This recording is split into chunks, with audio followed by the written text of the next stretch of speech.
Olá, pessoal, boa noite. Sejam bem-vindos para esta primeira live aqui no canal Escritório Nildo Moraes. Hoje nós temos um tema bem bacana, bem relevante. Aí vamos falar sobre filosofia, patrística. Vamos explicar para vocês aí, caso não saibam, né, o que é a patrística. Falar um pouco também sobre teologia, filosofia do direito, baseada aí no primeiro filósofo, né, praticamente que escreveu, foi muito da filosofia do direito foi baseada nos escritos de Santo Agostinho. E mais uma vez, conosco aqui, como sempre, meu professor, continua sendo para mim, grande mestre, professor Samuel Merbach. Aproveito para colocar para vocês aí, todas as quartas-feiras, nós teremos uma live, ou no meu canal, ou no canal do professor Samuel Merbach. E já te convido a curtir essa live, compartilhar, para que esses assuntos cheguem a mais pessoas. Boa noite, professor, seja bem-vindo. Essa é a primeira live aqui no canal de aula. Antes nós estávamos fazendo aí no canal voltado para o empreendedorismo, né? Porque não tínhamos alcançado 100 inscritos.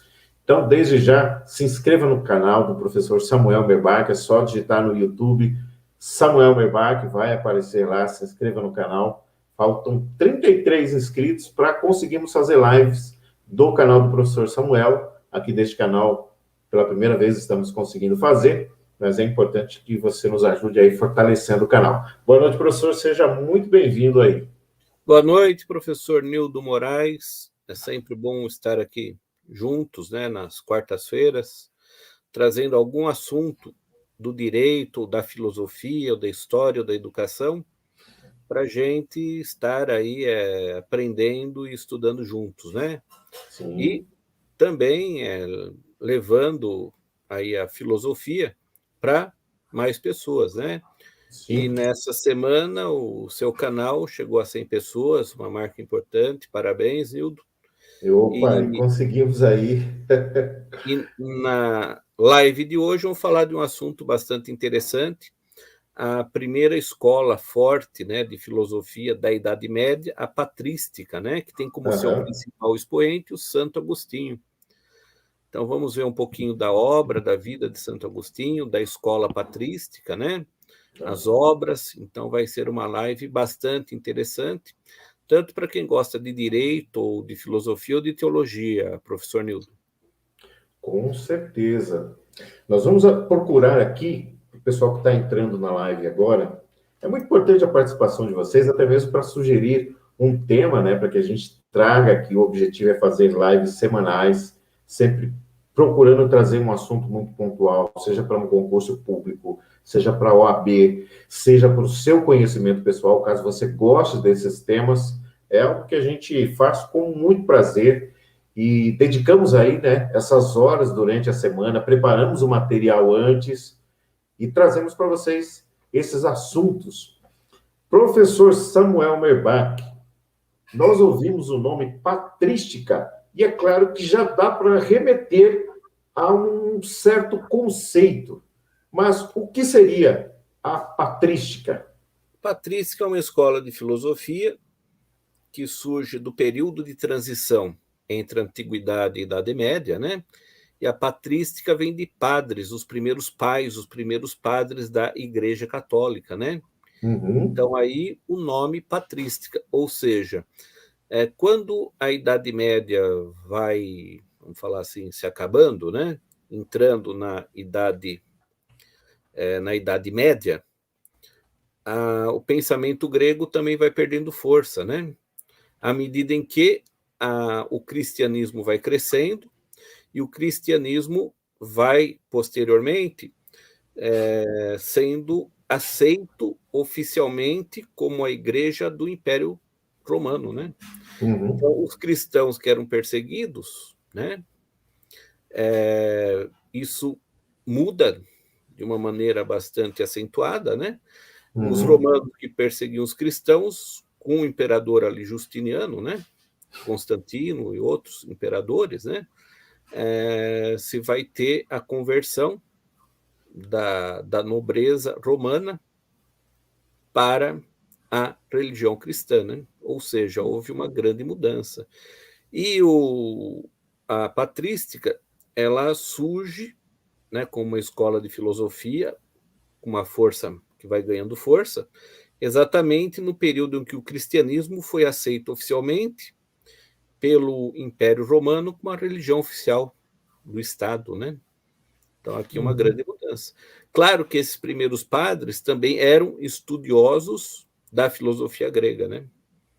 Sim, era o que era conhecido, né, anteriormente, mas só para fazer uma divisão, porque nesse ponto aqui, que o professor mencionou, em relação a uma transição, né, dos cristãos que eram perseguidos, houve ali um rompimento com o... Entra um pouco da teologia, né? Então, acontece ali um rompimento do judaísmo para uma transição do cristianismo. Isso acontece por volta do ano, ali em torno, biblicamente, em relação ao apedrejamento de Estevão. Tá? Ali se rompe ali. Estevão era um apóstolo, né? Então, lá no ano, provavelmente no ano 33, no ano 30, perdão, eu preciso só confirmar a data, mas foi nesse momento aí, em relação a essa divisão entre judaísmo e cristianismo.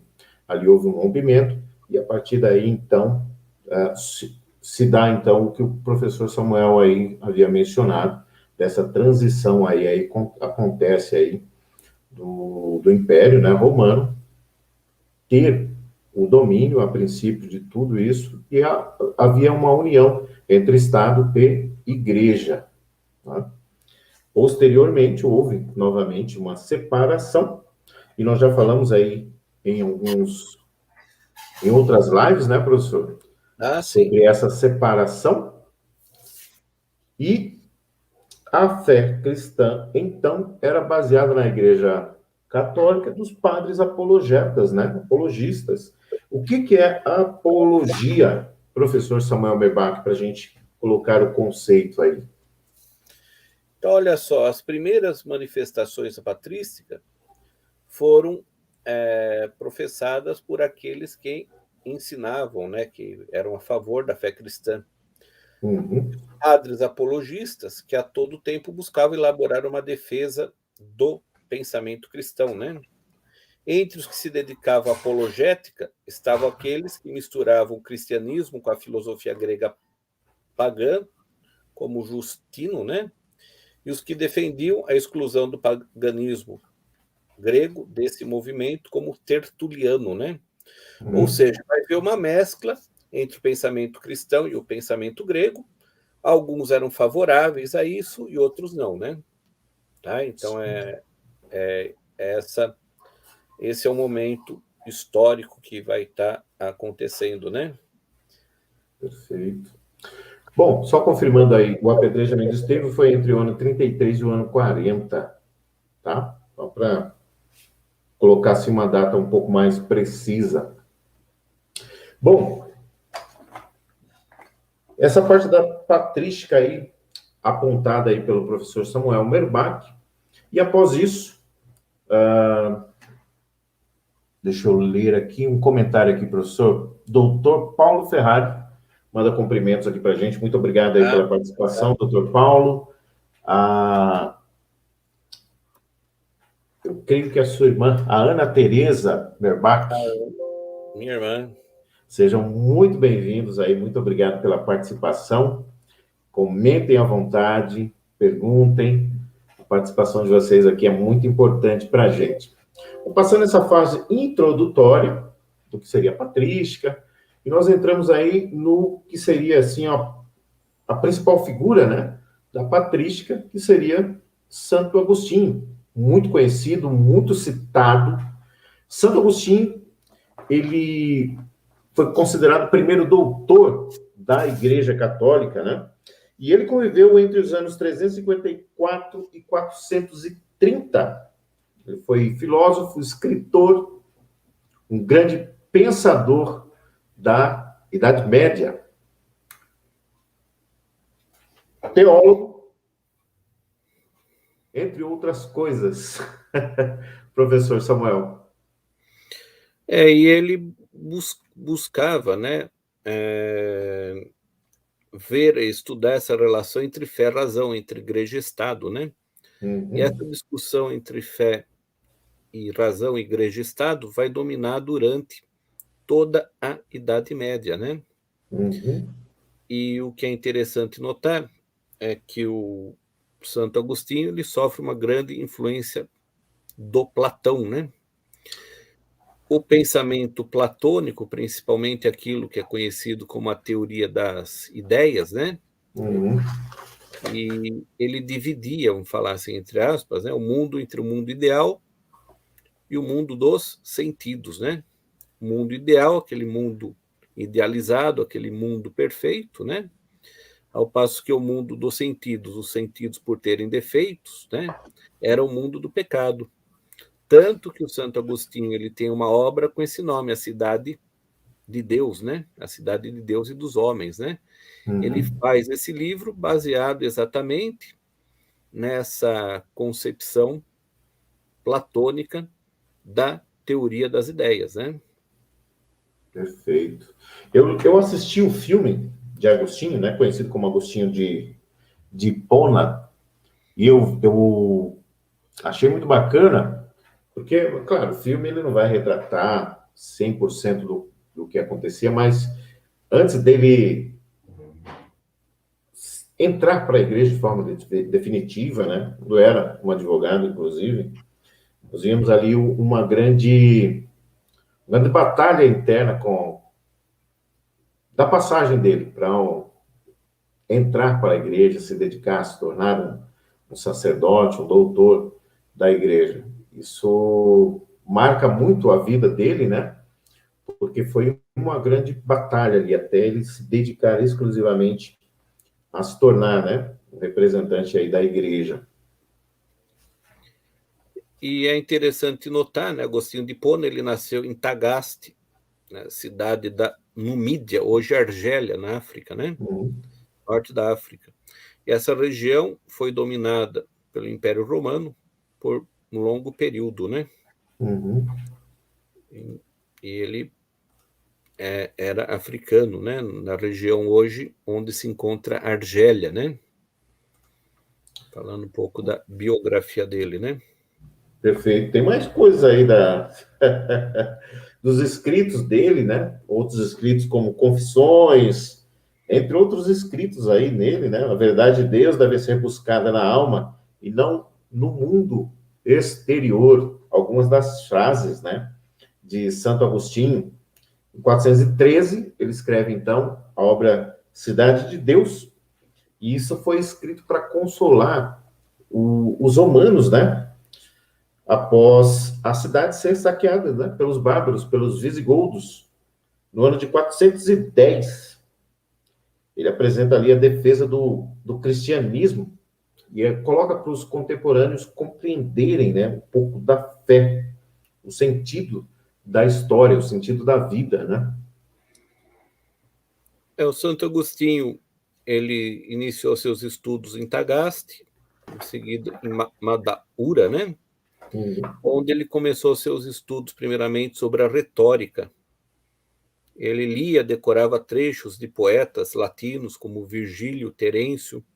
Além disso, ele também estudou música, filosofia, matemática, filosofia, advocacia posteriormente, né?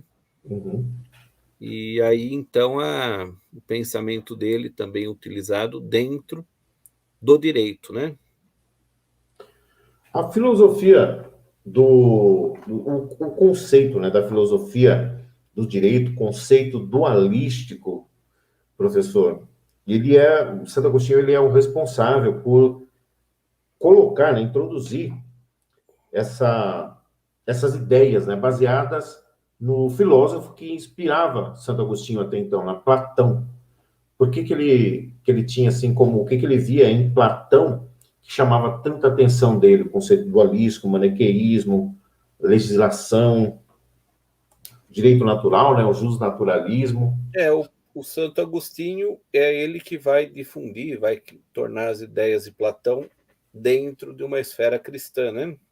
Então, ele trabalhou o conceito dualístico estabelecendo os dois mundos, conforme nós falamos anteriormente, que é Uhum. baseado na teoria das ideias, né? Ou seja, havia um mundo ideal, o mundo de Deus, e o mundo terreno, né? O mundo dos homens, de caráter transitório, né?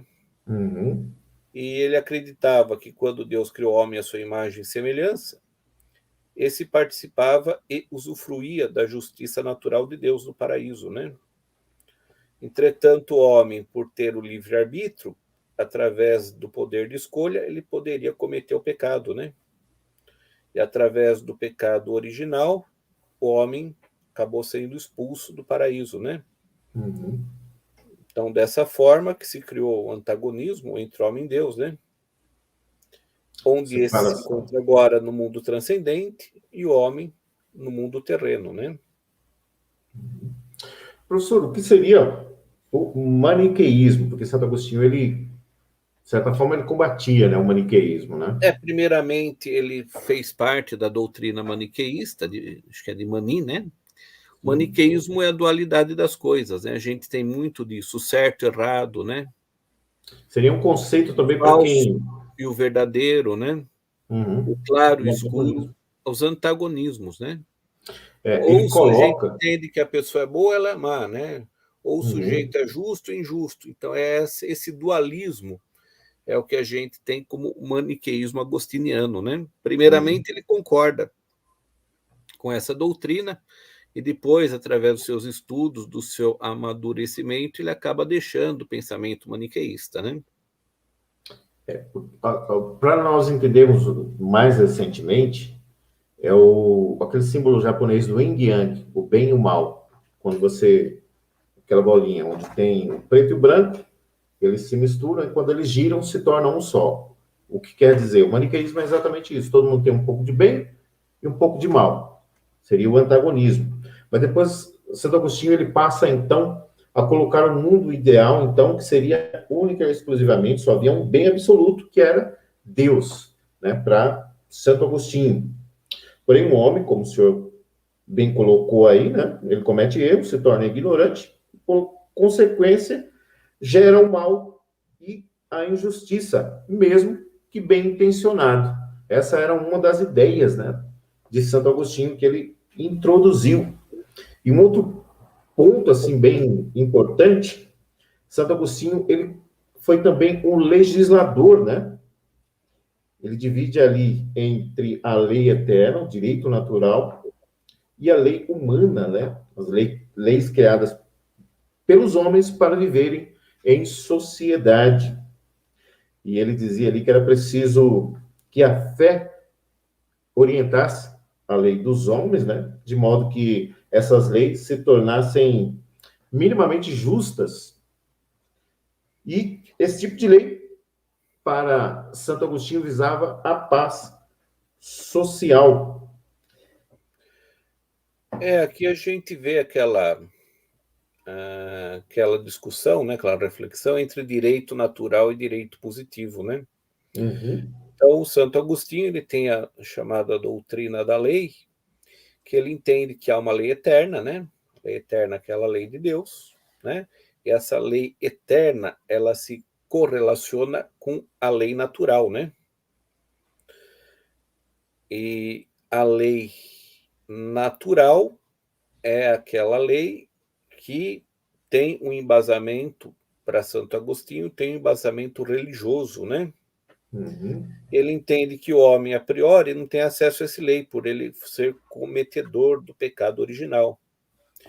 Entretanto, para ele, o homem pode ter acesso ao direito natural através da fé, usando o livre-arbítrio. A lei eterna, para Agostinho, visa a paz eterna. A lei humana é semelhante à lei positivada, a lei feita pelos homens através de codificações e legislações escritas, né? Então, a uhum. lei humana, são as leis criadas pelos homens para viver em sociedade, né? Santo Agostinho entendia que era necessário que a fé orientasse a lei dos homens, de modo que essas leis se tornassem, pelo menos, um pouco justas, né? E para ele, esse tipo de lei tem como objetivo a paz social, né? Perfeito. Ele divide ali, né, entre os dois livros, né, a cidade de Deus e a cidade do homem ali, representado respectivamente pelas figuras bíblicas de Abel e Caim, né, onde houve ali o primeiro assassinato, o primeiro exercício do livre-arbítrio, né, o homem, não estou me referindo ao pecado original de Eva e Adão, mas o primeiro assassinato, né, onde Caim, ele desobedece uma ordem direta de Deus, não oferece aquilo que havia sido solicitado. Isso depois a gente pode, em outra live, abordar mais profundamente. Então, desagradando assim a Deus, exercendo o seu livre-arbítrio, ele comete o pecado do assassinato. Então, filhos do mesmo pai, mas com vontades opostas entre si. Dois amores diferentes, duas cidades, o amor a si mesmo, no caso de Caim, desprezando o amor a Deus, porque para contextualizar, Deus havia solicitado um sacrifício, né? E o sacrifício até então representava, posteriormente, o sacrifício realizado por Jesus na cruz, né? Então, quando João Batista viu a Jesus, ele disse: Eis o Cordeiro de Deus que tira o pecado do mundo. Então, o cordeiro que era sacrificado, que Deus havia pedido ali para Caim e para Abel, ele seria um cordeiro sem manchas, cordeiro perfeito, em sacrifício, apontando o que Cristo faria. Era tipificado ali o que aconteceria posteriormente na cruz. Então, nesse momento, quando Caim decidiu oferecer para ele a colheita, ao invés do que Deus havia solicitado, ele exerceu o livre-arbítrio, desobedecendo aí, então, uma ordem direta, né, de Deus. E aí é quando Santo Agostinho fala aqui o homem ele se torna inconsequente pelos pecados e acaba cometendo os erros, né, e se afastando de Deus. E também, Nildo, ainda falando um pouco da parte do direito, né, que muita gente pede para a gente, né, fazer o comentário, porque são estudantes ou são pessoas voltadas ao curso jurídico. Uhum. Com relação ao direito natural, no entendimento do Santo Agostinho, esse direito é aquele que é encontrado no próprio sujeito, né? E esse sujeito deveria buscá-lo dentro do seu interior, né? Atualmente, esse conceito é bastante semelhante àquilo que a gente entende como moral, né? Ou seja, o costume, aquilo que é encontrado, aquilo que é do foro íntimo de cada cidadão, de cada pessoa, né? E o conceito de justiça é bastante semelhante ao conceito de São Tomás de Aquino, né? Sim. Aquilo que é conhecido por Aristóteles como sendo a justiça distributiva, né? Então, o que é que quem fala primeiramente desse tipo de justiça distributiva é Aristóteles, que falava, né, que justiça é dar a cada um o que é seu, né? Ou seja, partilhar aquilo que cabe a cada um, né? Bom, aí nós entramos aí na influência, professor, de Santo Agostinho, né? Tanto na filosofia quanto no cristianismo. A filosofia patrística, né? Que é o que nós estávamos debatendo aí até agora, né? O cristianismo ocidental. E ele também tem influência direta ali com alguns dos grandes reformadores, né, da Reforma Protestante, como também da Igreja Católica, Martinho Lutero, um pouco antes de Martinho Lutero ali, John Hus, posterior a esse, John Wycliffe, John Wesley, que também eram filósofos e faziam parte da patrística, né, da Igreja. O Santo Agostinho, ele é tido como santo para a Igreja Católica e para a Anglicana, né? e também para os evangélicos, né? É uma referência para os estudos cristãos e para a própria história das igrejas, né? O pensamento de Agostinho influenciou muito a Reforma Protestante. Martinho Lutero, ele estudava as ideias de Agostinho para fazer o desenvolvimento das famosas teses, né, que ele coloca ali Em teses. da igreja, né? E João Calvino também foi um grande estudioso de Santo Agostinho, né? Os pensamentos de Calvino foram influenciados por Santo Agostinho, tanto que nos seus escritos, né, ele cita o Santo Agostinho em diversas passagens, né?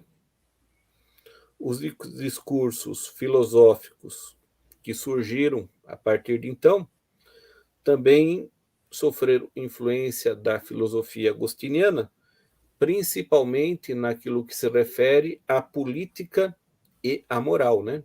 Então, o pensamento de Agostinho foi além, né, dos muros da igreja, conforme se verifica aqui no estudo da história, né? Bom, alguns desses reformadores aqui, como Calvino, eles são conhecidos até hoje, né? Tem muitos inscritos desses pais da igreja, né? Calvino já é mais da era da Reforma Protestante, de fato, influenciado, claro, por Santo Agostinho. Aí, sobre o Calvino, né? O calvinismo tem ali a Confissão de Westminster, que é algo que é facilmente encontrado aí na internet, só digitar aí a Confissão de Westminster. E o objetivo aqui da live não é, em si, abordar doutrinas, né? Doutrinas de igrejas, por exemplo, o calvinismo derivou a igreja presbiteriana, mas não é esse o objetivo dessa live, nem falar de religião em si. Porque se nós pegarmos o que é a teologia em si, né? Teologia é a ciência ou estudo que se ocupa de Deus, busca procurar conhecer um pouco mais de Deus, né? Da sua natureza, dos atributos e das relações de Deus para com o homem, né? A teologia é um conjunto de normas de determinadas igrejas, né? Religiões. Mas o objetivo, só mais uma vez voltando, não é falar sobre religião em si, mas apontar aí, né, como aula, como história. Uma teologia historicista, ela se baseia na história, né? Então, por exemplo, vários outros filósofos, escritores que escreveram como até mesmo bem próximos aí, Rousseau, entre outros escritores, grandes escritores aí, eles traziam aí alguns conceitos, né, bíblicos, mas não apontando nenhuma igreja, assim, especificamente, mas apenas abordando a história, que é o objetivo, né, filosofia, história, direito, educação. É o Perfeito, objetivo professor? das nossas lives, né? E Sim, também um sim. assunto bastante interessante do Santo Agostinho é que ele falava sobre as 4 virtudes da alma, né? Então, para ele, as 4 virtudes seriam a força, a prudência, a temperança e a justiça, né? E da justiça surgiam outras virtudes, né? Agora, é interessante notar também aqui a questão do Aristóteles, que ele trabalha bastante a questão do vício e da virtude, né? Que são os opostos. Olha só, novamente o maniqueísmo, né? O vício é a prática reiterada de ações negativas, né? De ações que prejudicam o próprio sujeito como os demais. O vício, né? Vício não é só em droga, em bebida, o vício pode ser em várias outras coisas. E a virtude é o contrário, a virtude é a prática reiterada de boas ações e, consequentemente, essas boas ações trazem consequências positivas, tanto para aquele que pratica como para os demais, né? Então é bastante interessante esse conceito aristotélico de vício e virtude, né? Então olha só, então para o Santo Agostinho ele fala das 4 virtudes da alma, né? Quais são essas virtudes, segundo o pensamento agostiniano? A força, a prudência, a temperança e a justiça, né? Sendo que da justiça derivam outras virtudes, né? Ou seja, aqui a gente está falando um pouco da filosofia do direito agostiniana, né? Uhum. Professor, só para a gente trazer um pouco, eu vou pegar emprestado aqui um outro grande filósofo, escritor, que também influenciou muito o direito, inclusive, tem um conceito aqui, depois de Agostinho, que eu quero falar, o conceito de trindade, né, que é muito importante para a igreja. Esse é um conceito que relativamente é novo, recente, mas um outro grande escritor que trouxe aí grande contribuição para o direito foi Maquiavel, né? Só pegando um pouquinho emprestado para a gente fazer aí a tripartite, aí a divisão, né? O que nós podemos abordar, de forma, mesmo que de forma, só para a gente dar sequência aqui no assunto, o que Maquiavel trouxe aí para o direito que a gente pode encaixar aqui, professor?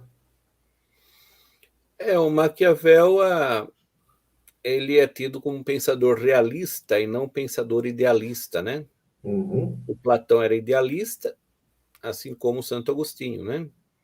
Ao contrário deles, a gente tem na Grécia Antiga Aristóteles, que era materialista, né? Uhum. E o Maquiavel, que era realista. Então, a moral trabalhada por Maquiavel é aquela moral que era praticada no momento em que ele existia, né? Uhum. As Pega lá ações aquele do conceito do governante. príncipe, né? Exato. E fala Então, o que é melhor ser temido ou respeitado. Tem alguns conceitos assim que de exato. Maquiavel. Então, a moral descrita por Maquiavel era a moral sem esse caráter idealista, ou seja, era coisa real, era aquilo que realmente acontecia do governante com relação aos seus governados, né? Uhum. E aí que surge o termo maquiavélico, embora Maquiavel ele não fosse maquiavélico, né? Aí adquire o sentido pejorativo, né? Sim, Maquiavel ele somente escrevia aquilo que acontecia na época dele, sem maquiagem.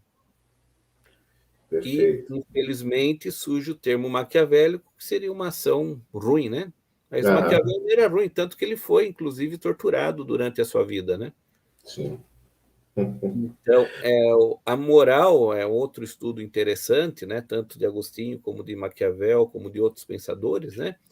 A moral, ela varia de acordo com a sociedade, de acordo com a cultura de um povo, né? Aham, Então, o entendimento de moral idealista é um, né? Como, por exemplo, do Santo Agostinho ou de Platão, né? Ao passo que a moral em séculos posteriores na Europa era completamente diferente, né? Então a moral ali descrita por Maquiavel é bastante diferente daquele pensamento idealista de Santo Agostinho e de Platão, né? uhum. Eu peguei mesmo para a gente fazer uma pincelada para fazer esse antagonismo, Para a mas gente entender principalmente. melhor as diferenças, né? Exatamente. E aí voltamos aqui para a parte do conceito de trindade, mas antes tem um outro conceito muito importante também, que era o que era o mal para Santo Agostinho, que era a ausência de Deus. O mal para Santo Agostinho, né?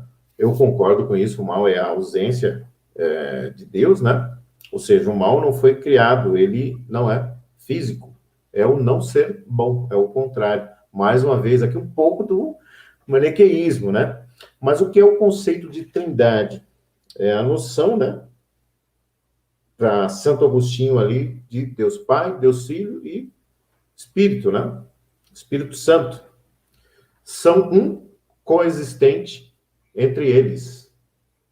Então, o conceito de trindade, ele não existe biblicamente, assim, ele não existe assim, trindade dentro da Bíblia. Ele existe lá de forma implícita, mas não escrita de forma clara e objetiva, né? Então, Santo Agostinho, ele pegava essa parte aí e colocava distintos, Deus Pai, Deus Filho e Deus Espírito Santo, mas coexistentes com um único propósito, né? Esse é um conceito que foi verdadeiramente muito defendido por Santo Agostinho. Eles eram distintos e coexistentes entre eles. Exato, né? E esse, antes dele, quem trabalha um pouco essa questão da trindade e do uno é o Plotino, né? Que foi um pensamento, né? Um pensador neoplatônico, né? Uhum. Então, para quem quiser se aprofundar no assunto, as leituras do pensador Plotino são bastante interessantes, né? Plotino ele desenvolve ali uma reflexão sobre a trindade uno, né? Então, para aqueles colegas que se quiserem se aprofundar no assunto, né, a leitura de Plotino é bastante interessante. Perfeito. Professor,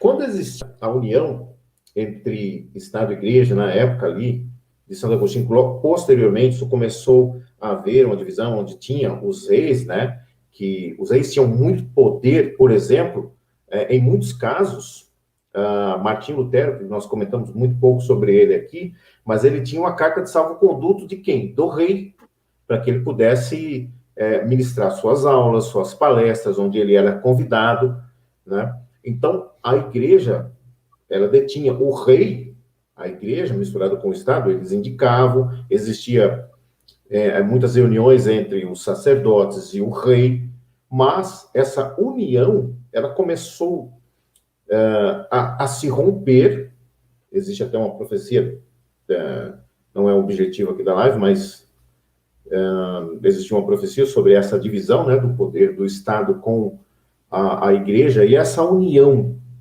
Como Santo Agostinho via essa união entre Estado e Igreja e, a partir disso aí, essa dissolução? Olha, durante o período de Agostinho está acontecendo, né, essa união, né? E essa união no Ocidente vai se desfazer, sobretudo, a partir da Revolução Francesa, né? Uhum, que nós falamos aí na Então, última live. durante toda a Idade Média existe essa fusão entre igreja e Estado, né? Uhum, Tanto que os reis eles eram nomeados pelos sacerdotes, né? uhum. Na própria Europa. E Se nós pegarmos recentemente a rainha Elizabeth, ela foi empossada, né? Professor, só dando boa noite aqui para um colega de classe, também aluno do senhor aí, o Júlio Rodiliani. Lembra dele, professor? lembro, um abraço para o Opa. Júlio, seja Júlio, bem-vindo. grande abraço, obrigado pela participação aí. Já fiz uma live também com o Júlio, inclusive está convidado a fazer. O Júlio também é professor, um parceiro de trabalho, grande amigo, grande advogado. Obrigado, Júlio. O resultado dessa divisão, quando aconteceu ali com a partir do iluminismo, né? Só para a gente ampliar um pouco, mas ficar dentro do tema principal aqui da live, tá, pessoal? E, por favor, se vocês tiverem alguma pergunta, estamos aqui para o professor Samuel, né, para responder aí a pergunta de vocês. Fiquem à vontade aí para fazer algumas perguntas. Professor, o senhor mencionou aí um filósofo, Plotino, que é um filósofo neoplatônico. Também mencionou São Tomás de Aquino, que já faz parte da escolástica. Exatamente. Qual a diferença entre a escolástica e a patrística, por exemplo? Que é o Então, olha, posterior, né, escolástica.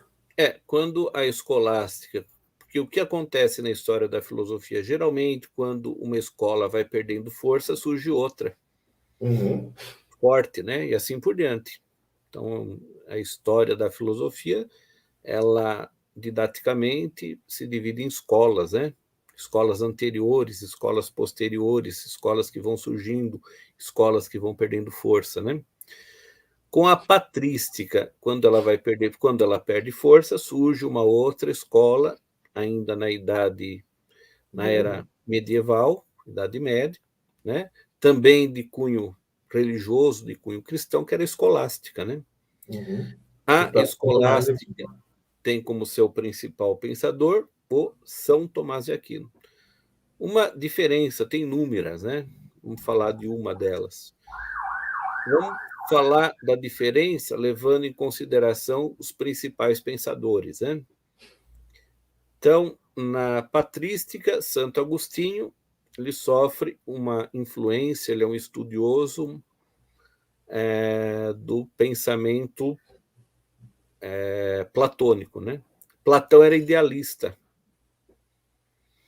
né? O pensamento de Platão, uma das grandes contribuições de Platão foi a teoria das ideias, né? Ou seja, as coisas surgem na esfera ideal e se concretiza no mundo dos sentidos, né? Então, por exemplo, vamos supor um engenheiro. O engenheiro, como que ele faz uma casa? Como que ele elabora uma casa? Primeiro, ele idealiza essa casa, né? Ele idealiza que a casa tem tantos metros quadrados, que tem vários cômodos e assim por diante. Idealizado isso, ele coloca no papel, entrega esse projeto para o construtor, que vai lá e levanta a casa, né? Então, todos nós somos idealistas, né? Todos nós temos influência platônica. Nós idealizamos criar uma live sobre Santo Agostinho, estamos aqui no Mundo dos Sentidos falando sobre a live. Então, isso é platônico, isso é platonismo puro, né? Ao passo que a escolástica teve como um dos seus principais pensadores São Tomás de Aquino. São Tomás de Aquino, ele sofre uma influência maior de Aristóteles. E Aristóteles, ele desenvolvia um pensamento materialista, matéria. Tanto que o próprio pai de Aristóteles era médico, ele foi um grande botânico, ele catalogou espécies de plantas e assim por diante, né? Então, aí é só para a gente ter uma ideia, né? Levando em consideração os principais pensadores de cada uma das correntes, né? Materialismo aqui não tem nada a ver com ateísmo, hein? Certo? Não, sim. Tanto que vamos explicar, o Aristóteles ele era materialista e ele acreditava em deuses, né? Ele era politeísta. Então, a matéria aqui é para explicar as coisas, né? Explicar as coisas de uma forma mais objetiva. Pegando um pouco desse gancho, ele tem um outro filósofo também, com certeza que o professor conhece, Epicuro, né? Que ele colocava ali uma dualidade, inclusive, na alma, né? Uma divisão entre alma e espírito, colocando aí, misturando aí Aristóteles e Platão, o materialismo com a ideologia. Sim, idealismo, né? Então, o Platão ele é um pensador idealista, ao passo que Aristóteles é materialista, né? Agora tem um outro também. Acho que o quadro de Rafael, né? Ali que tem os pensadores, né? E o Aristóteles está do lado do Platão. O Platão ele está apontando para cima e Aristóteles para baixo. Platão ideal, Aristóteles matéria. Né? Então aí é uma das diferenças, né? Também, com o passar dos anos, o pensamento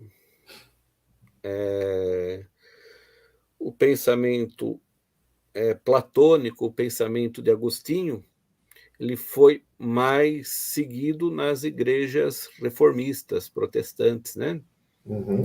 Ao passo que o pensamento aristotélico tomista foi mais seguido na Igreja Católica. Essa é uma outra diferença também, né?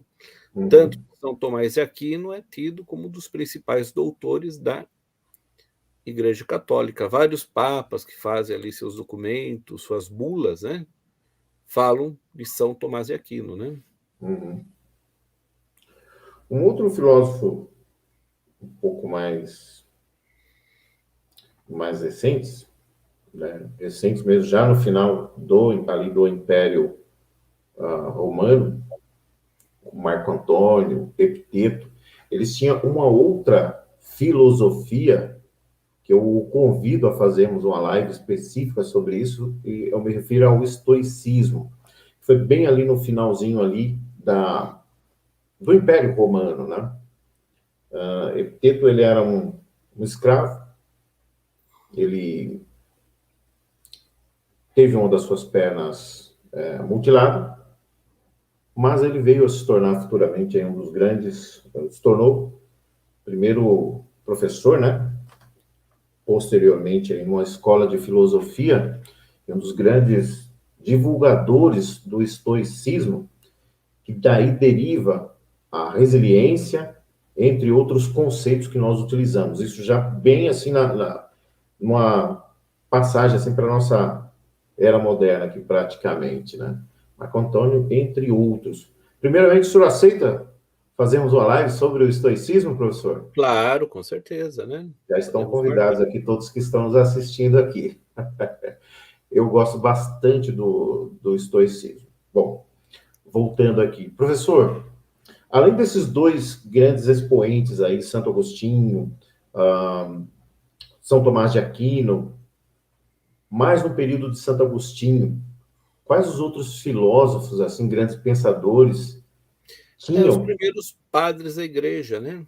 Aí são dezenas eles, né? Uhum. Mas, assim, algo que tenha, alguém que tenha sido, não comparado, mas mais próximo, assim, conhecido, além de Santo Agostinho?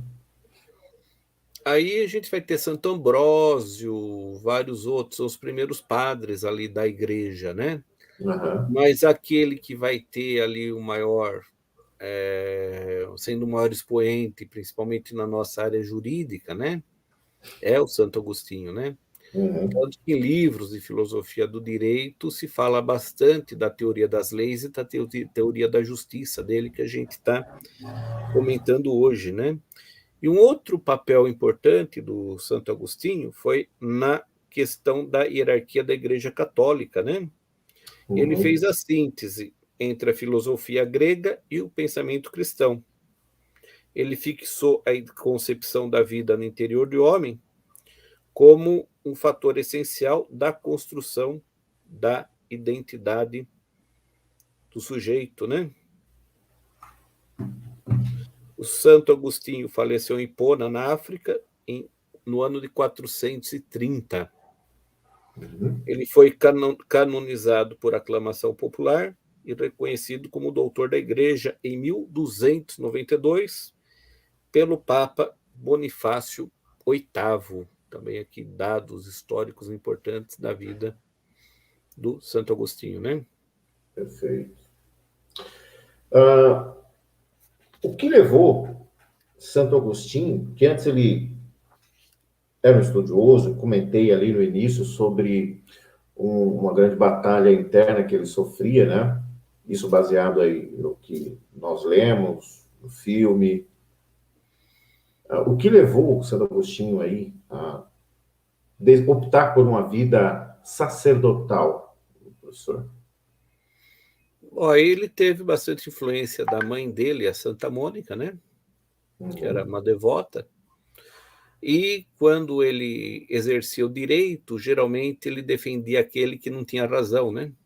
Então isso vai chocar num determinado período Foi o isso que seu eu interior. via muito no filme que eu relatei, assim, esse Exatamente, né? conflito interno dele, né? Ele defendeu uma pessoa que foi solta e acabou matando outra, né? E o filho da vítima o procura ali nas portas do Palácio da Justiça e diz isso a ele, né? Então, aí tem um choque Uhum. de consciência, né? Ele usava muitas vezes a retórica em benefício próprio, se esquecendo da comunidade, né? Ele Uhum. vai ter um choque interior e a influência da sua mãe, que era bastante cristã, junto com a morte de seu pai, né? Então, Uhum. vai fazer com que ele venha se converter à igreja, né?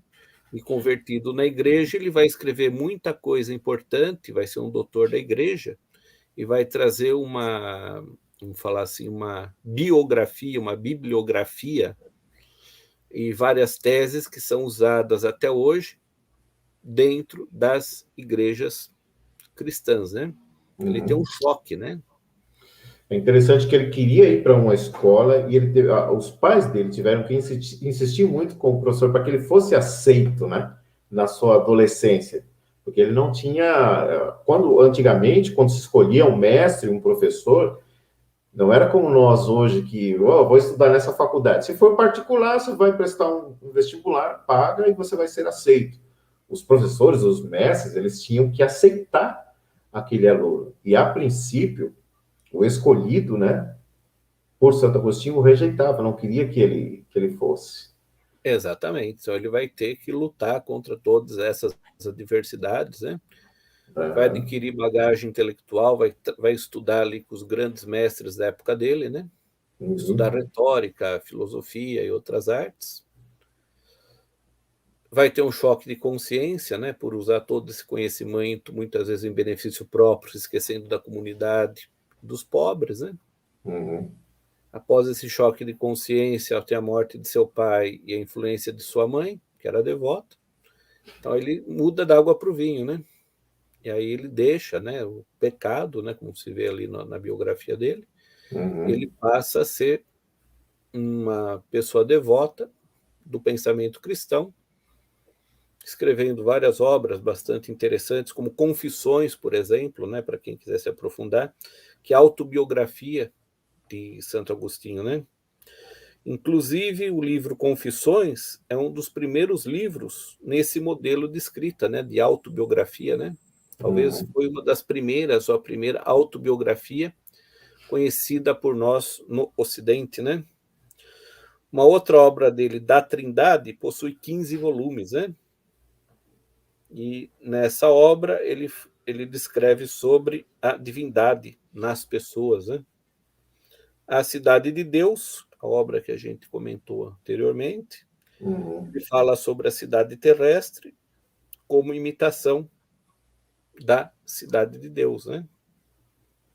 Então Esses são conceitos, eles são muito presentes na Bíblia, principalmente ali, quando Deus fala com Moisés, fala, eu vou te dar uma imagem, um modelo de um santuário, você vai fazer um igual aí na terra, o povo do Êxodo, né? Só voltando lá atrás aí, todos esses conceitos assim, como esse conceito aí dessa ideia de Santo Agostinho, de uma cidade terrena e uma cidade celestial, digamos assim, né?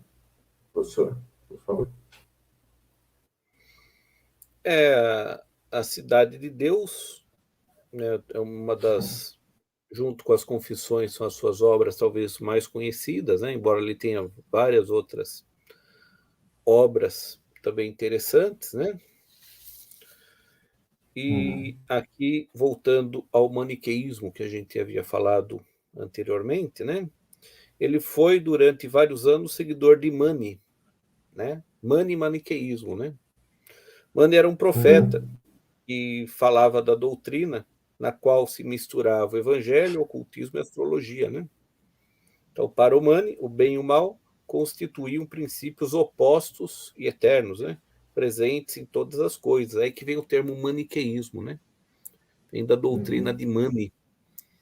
Mani era um estudioso ali da época, né? E ele misturava ali evangelho com ocultismo e astrologia, né? E diante dessa concepção que ele tinha, que se tem aquilo que é o maniqueísmo, né? O maniqueísmo são os princípios opostos e eternos que estão presentes em todas as coisas. Então, isso que é o maniqueísmo, né? Tá? Que muita gente tem dúvida. O homem não era culpado por seus pecados, pois já trazia o mal dentro de si, né? Uma outra ideia de Uhum. Mani, né? Tá? Só para a Essa gente é a ideia comentar. do pecado original, herdado, né? As consequências, né, do pecado original. Bom, professor, o que mais nós podemos falar para concluirmos a live de hoje? Desde já convidando vocês para a próxima quarta-feira. Então, toda quarta-feira nós faremos uma live. Mais um detalhe importante, pessoal. canal do professor Samuel Merbach, ele precisa de 100 inscritos para que seja possível fazer a live direto do canal dele, tá? Está faltando até quando nós iniciamos a live aqui 33 pessoas. Então seria importante que vocês compartilhassem essa live, se inscrevessem tanto nesse canal quanto no canal dele, sugerissem um tema que a gente possa trazer aqui. E muito obrigado a todos que estão aí conosco agora, online, assistindo. Muito obrigado mesmo, isso para a gente é muito bom, porque dedicamos, né, um período aí a trazer essa informação. E se vocês não estiverem nos assistindo, todo trabalho, esse engajamento, é claro que depois muitas pessoas podem assistir, mas vocês são, assim, peça fundamental no momento aí, por estarem assistindo, compartilhando, verdadeiramente. Muito obrigado. Quem quiser fazer uma pergunta aí para o professor Samuel, pode escrever aí no chat, eu transmito aí ao professor. Professor, suas considerações finais aí, então. As considerações finais é sobre a importância do pensamento de Agostinho, né? Tanto para a filosofia do direito quanto para a teologia, e que muito das suas concepções estão presentes ainda hoje, tanto na vida das pessoas, quanto nas religiões cristãs ocidentais, né? Então, é um pensamento bastante rico, né? Nós falamos um pouco da biografia, e com certeza, aqueles que fecundo, né? Se quiserem se aprofundar e continuar seus estudos, né? Com a live de hoje tem um pontapé inicial, né? Tem um início para continuar os seus estudos, tanto sobre a patrística quanto Santo Agostinho.